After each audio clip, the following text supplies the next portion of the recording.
Hello guys, welcome back to my channel. This is Isha और आज हम देखेंगे 2020 में रिलीज़ हुई एक चिल ड्रामा थ्रिलर फिल्म जिसका नाम है जेल ब्रेक पैक्ट। तो अब चलिए कहानी की शुरुआत करते हैं। ये मूवी एक सच्ची घटना पर आधारित है जो मिलिट्री की हुकूमत के पिछले वर्ष के दौरान 1990s में घटित हुई थी। यहाँ काफ़ी प्रोटेस्टर्स को सेंटियागो की जेल में कैद कर लिया गया था और पुलिस उन्हें एक टेररिस्ट की तरह ट्रीट करती थी। उनका जनरल कमांडर एंड्रेड, जो कि बहुत क्रूअल था, वो सारे कैदियों को सबक सिखाना चाहता था। वहीं इंस्पेक्टर ब्राउलियो उन सबको अपना इंट्रोडक्शन देता है कि अब यहाँ पर ही उनकी पूरी जिंदगी कटने वाली है। यहाँ तक कि प्रोटेस्टर्स पर झूठा टेररिस्ट का इल्ज़ाम भी लगा दिया गया था।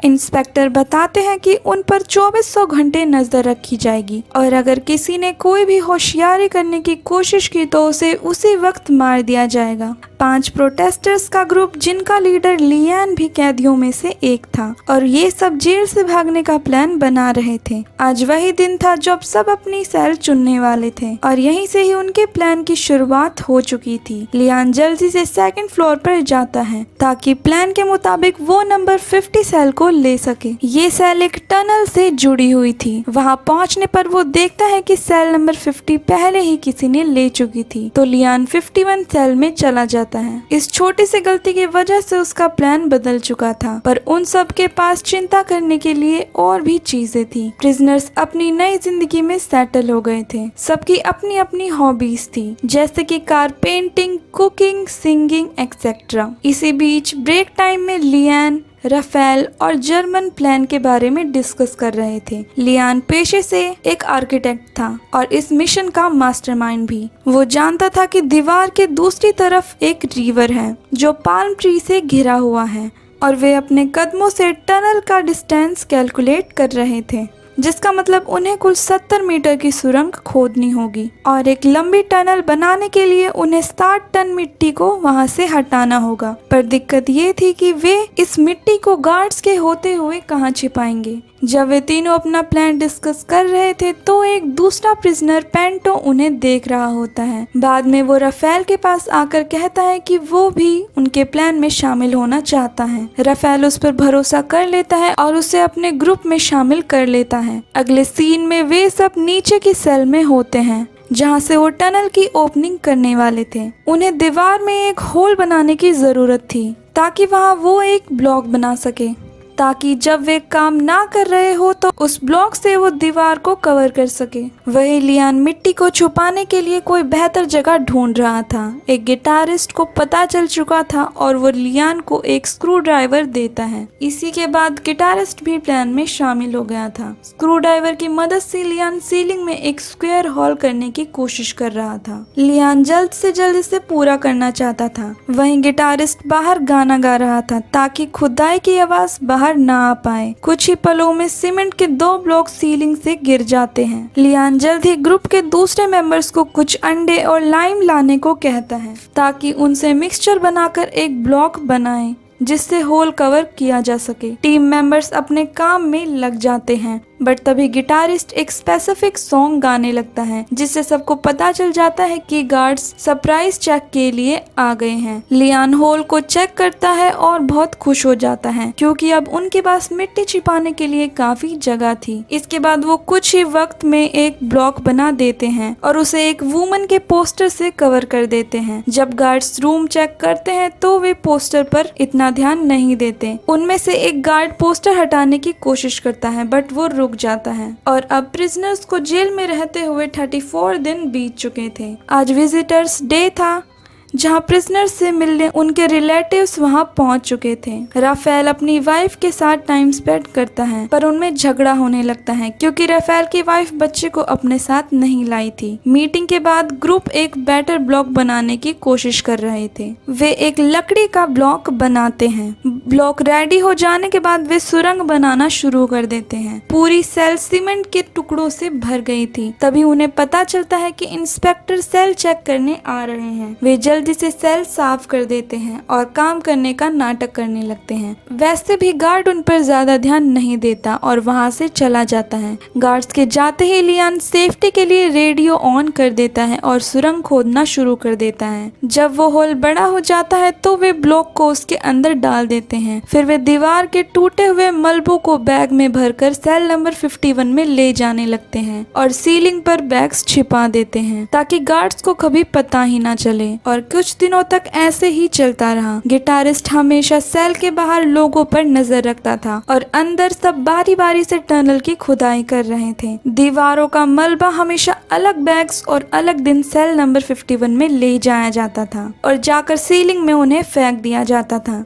और सीमेंट के ब्लॉक से होल को छिपा दिया जाता था। ग्रुप सोशल प्रेजेंस का भी ध्यान रखते थे ताकि कोई उन पर शक न करे। फिर एक स्मार्ट प्रिजनर जिसका नाम ऑस्कर होता है वो नोटिस करता है कि वे सब सेम रूटीन फॉलो कर रहे थे और उसे उनका बिहेवियर भी कुछ अलग लग रहा था। आज लगभग 77 दिन बीत चुके थे। लियान टनल की लेंथ चेक करता है बट वो डिसअपॉइंट हो जाता है और इस हिसाब से उन्हें इसे पूरा करने में सालों लग जाएंगे। इसका मतलब उनके पकड़े जाने की काफी संभावना है। इसके बाद जर्मन अपना डेली रूटीन फॉलो करते हुए मिट्टी लेकर ऊपर फ्लोर पर जाने लगता है बट इस बार एक गार्ड उसे रोक लेता है और बैग खोलकर दिखाने के लिए कहता है। जर्मन बैग खोल देता है। उसने अपने पर्सनल सामान से मिट्टी को छिपाया हुआ था। फिर गार्ड उसे ऑफिस में आने के लिए कहता है। जर्मन बैग वहीं छोड़कर ऑफिसर को फॉलो करने लगता है। वहां पहुंचते ही गार्ड्स उसे पैसे के बदले न्यूड मैगजीन्स देते हैं। दूसरी तरफ ग्रुप के दूसरे मेंबर्स टनल खोदते हुए रेडियो पर न्यूज सुन रहे थे।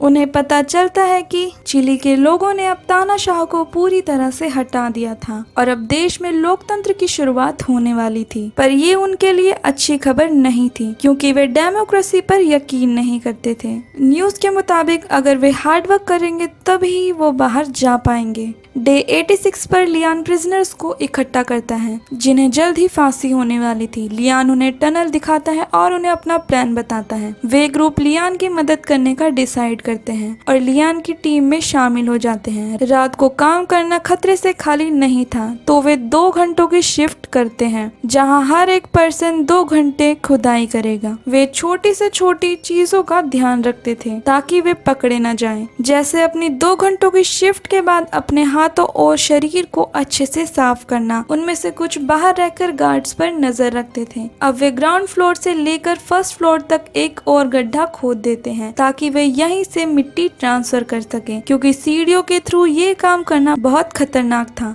अब टनल का काम काफी अच्छे से चल रहा था और जल्द ही टनल पूरी होने वाली थी। इसके अलावा वे सब दूसरे प्रिजनर्स से घुल मिल कर रहते थे ताकि कोई उन पर शक न करे। ब्रेक में वे खेला करते थे और टीवी देखा करते थे। एक फुटबॉल मैच में ऑस्कर राफेल से कहता है कि वो उन सब के प्लान के बारे में जान चुका है और वो भी उनकी टीम में शामिल होना चाहता है। बट ये रूमर्स पूरे प्रिजन में फैले हुए थे कि ऑस्कर ने पहले कभी अपने ही आदमियों को धोखा दिया था। बट फिर भी लियान उसे एक और चांस देता है और अपने मिशन में शामिल कर लेता है। अगर वे एक परफेक्ट टनल बना भी ले पर किसी बाहर वाले की मदद के बिना वे यहाँ से बाहर नहीं निकल सकते। वे बातें करते हैं कि उनकी पार्टी का एक और प्रोटेस्टर अभी भी बाहर है और अगर वे उसे मैसेज भेज पाए तो वो जरूर आकर उनकी हेल्प करेगा। डे 182 को राफेल की वाइफ उसे मिलने आती है क्योंकि आज विजिटर्स डे था। राफेल उसे अपनी प्लान के बारे में बताता है और उसे बाहर जाकर उनकी पार्टी को सब बताने के लिए कहता है। बाहर आने के बाद राफेल की वाइफ इस बारे में बहुत सोचती है और अब आ जाता है दिन 205। काम पहले की तरह ही चल रहा था और गिटारिस्ट टनल के अंदर था। तभी अचानक पूरी पुलिस फोर्स सरप्राइज चेक के लिए आ जाती है। लियान जल्दी जाकर सबको इन्फॉर्म करता है पर सारी गंदगी को साफ करने के लिए उन्हें लगभग 10 मिनट लगने थे।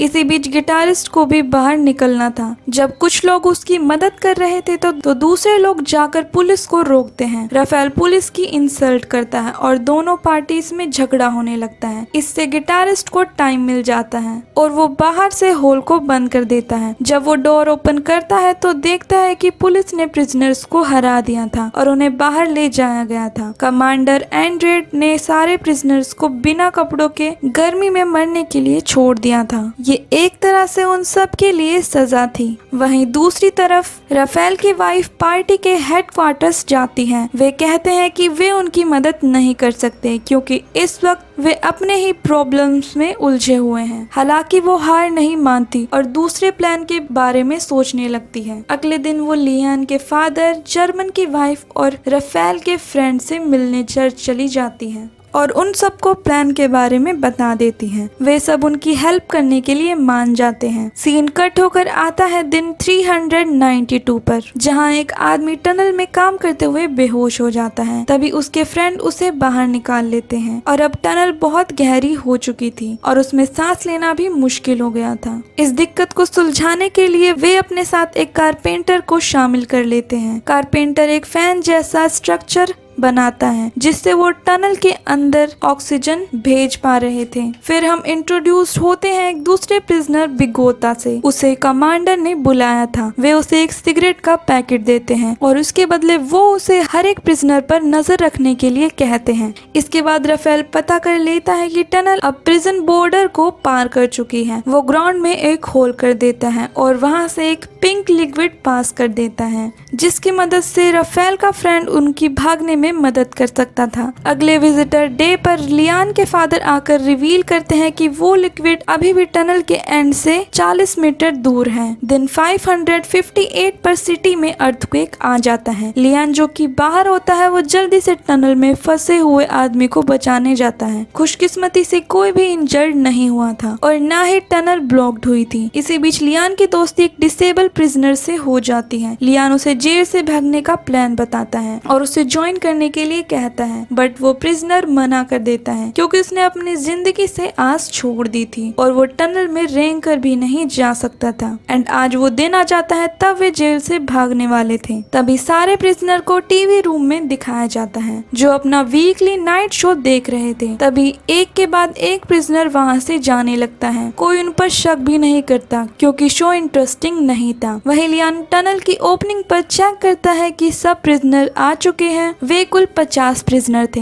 मतलब कि वे बाहर निकलने के लिए एक दूसरे पर ट्रस्ट कर सकते थे। इसी बीच बिगोता प्रिजनर की एब्सेंस नोटिस करता है और बाहर चेक करने के लिए चला जाता है। व्हीलचेयर मैन उसे रोकने की कोशिश करता है पर नहीं रोक पाता और जब बिगोता सेल के अंदर पहुंचता है तब तक सब ऑस्कर को छोड़कर टनल में जा चुके थे। बिगोता पुलिस को बताने जाने लगता है बट ऑस्कर उसे वहीं पकड़ लेता है। बिगोता उसे स्क्रू ड्राइवर से इंजर्ड कर देता है। ऑस्कर भी फाइट बैक करता है और बिगोता को मार मार कर वहीं बेहोश कर देता है। बट अब ऑस्कर अपनी चोट की वजह से टनल में नहीं जा पाता। वहीं बचे हुए 49 प्रिजनर टनल में इंतजार कर रहे होते हैं कि दूसरी तरफ से लोग उनके लिए रास्ता खोलेंगे। राफेल के दोस्त ऐसा ही करते हैं और अब सारे प्रिजनर एक एक करके बाहर आने लगते हैं। राफेल की वाइफ उन सबको कपड़े बदलने के लिए देती है। चेंजिंग के बाद वे रिवर के सहारे छुपते हुए बस के पास पहुंच जाते हैं। बट जर्मन अब भी ऑस्कर की चिंता कर रहा था। वो उन्हें कुछ देर इंतजार करने के लिए कहता है। प्रिजन के अंदर दूसरे क्रिमिनल टनल को ढूंढ लेते हैं और बाहर भागने की कोशिश करते हैं बट तभी पुलिस वहां आ जाती है। बस के अंदर वे सायरन सुन लेते हैं तो वे जर्मन और ऑस्कर के बिना वहां से निकलने का फैसला करते हैं। कुछ वक्त बाद जर्मन आकर बताता है कि ऑस्कर टनल से वापस ही नहीं आया क्योंकि वे दोबारा जाकर उसे नहीं ला सकते थे तो वे वहां से चले जाते हैं। दूसरी तरफ कुछ दूसरे प्रिजनर भी टनल से बाहर निकलने में कामयाब होते हैं बट बहुत कुछ वहां से निकल नहीं पाए। हम ऑस्कर को देखते हैं जो अपनी किस्मत पर रो रहा था। कमांडर को जैसे ही ये खबर मिलती है तो वो पागल हो जाता है। वहीं बस पर सारे प्रिजनर को कुछ पैसे और नकली आईडी दी जाती है और तो और उन्हें 3 लोगों के ग्रुप में अलग अलग सिटी और जगहों पर छोड़ दिया जाता है।